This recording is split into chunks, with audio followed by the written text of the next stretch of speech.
দ্বিতীয় বিয়ে করায় ক্ষিপ্ত হয়ে স্বামীর পুরুষাঙ্গ কেটে ফেললেন প্রথম স্ত্রী। পুরুষাঙ্গল কাট গেলাইছে এমনতে অটিতে রইছে যে ফোন দিছে কথা কইতে না। ঘটনাটি ঘটেছে গোপালগঞ্জের কোটালীপাড়া উপজেলার কুশলা ইউনিয়নের নৌকাত গ্রামে। ৩রা ফেব্রুয়ারি রাতে স্ত্রী রেশমা বেগম স্বামী রুবেল সর্দারের পুরুষাঙ্গ কেটে ফেলেন। এই ঘটনাকে কেন্দ্র করে চাঞ্চল্যকর পরিস্থিতি সৃষ্টি হয়েছে এলাকায়। আমি যাই দেখি রুবেল বেটা বড়টা খাতা দিয়ে সাপকে ধরে এইভাবে তাকাই রইছে। তাকানোর পর ও ঘরের ভিতরে রয়েছে। আমি দৌড় দিয়ে বাইরে আইসে সবাইরে কষি রুবেল বাইরে পুরুষাঙ্গ কাটিয়ে লাইছে, তোমরা ঘরের দিকে যাও।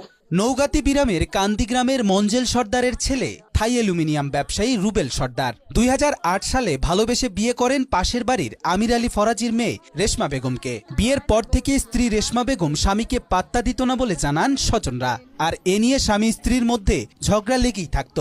তাই স্ত্রীর ওপর রাগ করে রুবেল ৩ মাস আগে হিন্দু সম্প্রদায়ের এক নারীর সাথে প্রেমের সম্পর্ক গড়ে তোলেন। এরপর বিয়ে করেন তাকে। কিছুদিন লুকিয়ে থাকার পর জানাজানি হলে প্রথম স্ত্রী রেশমার চাপে দ্বিতীয় স্ত্রীকে ডিভোর্স দেন রুবেল।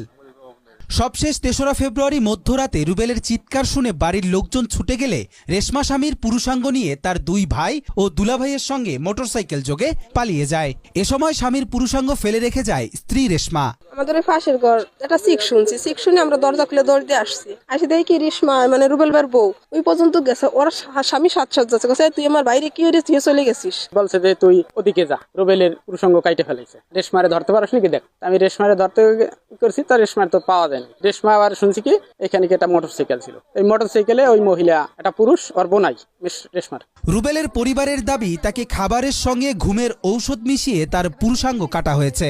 আর এতে সহযোগিতা করেন রেশমার ২ ভাই নিজাম ও মতিউর রহমান এবং রেশমার দুলাভাই। কিছু খাইছে, না খাইলে ও সোফায় বসা ছিল, তো আর একা একা যাইতে পারে না, ঘুমানকে অবস্থা খাটের পর ও খাওয়াইছে। এরপর স্বজনরা রুবেলকে দ্রুত কোটালীপাড়া উপজেলা স্বাস্থ্য কমপ্লেক্সে নিয়ে গেলে কর্তব্যরত চিকিৎসক উন্নত চিকিৎসার জন্য ঢাকায় নেয়ার পরামর্শ দেন। বর্তমানে রুবেল ঢাকার পপুলার হাসপাতাল